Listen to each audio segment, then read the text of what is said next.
Cet éducateur de rue place d'abord quelques plats chauds dans une boîte qui conserve la chaleur. Il la dispose ensuite dans le coffre de son vélo avant de prendre la route pour les distribuer à la dizaine de sans-abri connus dans la commune. On connaît notre public forcément, donc d'où le fait que je connais un peu les spots. Donc normalement ils savent que je viens les mardis et les jeudis. Donc ils devraient m'attendre, même si de temps en temps ils sont un peu... le fait de vivre dans la rue, on ne peut jamais avoir un agenda forcément. Donc des fois ils ne sont pas sur place.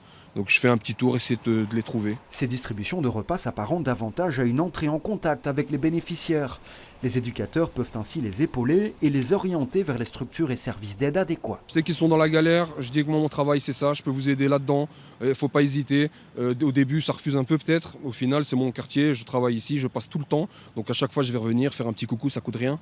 Et un premier jour, deuxième jour, le troisième jour, il va me poser une question et tout commence par là, quoi. Cette initiative s'insère dans le plan hiver plus large à destination des personnes qui dorment dans la rue. Des éducateurs et gardiens organisent fréquemment des maraudes et le suivi social est assuré. Un axe est aussi dédié à l'hébergement d'urgence. Nous, notre volonté, c'est quand même de s'appuyer sur l'hébergement d'urgence régional, le SAMU social, concrètement. Mais le cas échéant, si vraiment on va se retrouver en cœur de l'hiver avec des personnes en rue et qu'on n'arrive pas à les rediriger vers le SAMU social parce que c'est saturé, eh ben, on aura une capacité d'hébergement au sein du CPS. Le nombre de sans-abri dans les rues de Bruxelles atteint des records. Le dernier rapport de Bruxelles en dénombre environ 7100.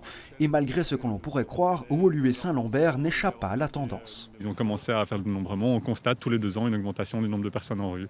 À Woluwe Saint-Lambert, ça se ressent aussi, puisque en quelques années, on sent maintenant qu'on a beaucoup plus de... C'est un travail qui devient plus conséquent pour notre dispositif d'éducateurs de rue, où avant on travaillait quand même plus avec les jeunes, et maintenant c'est vraiment partagé entre personnes sans abri et jeunes dans les quartiers sociaux. Le plan hiver de Woluwe Saint-Lambert sera d'application jusqu'au 15 mars prochain.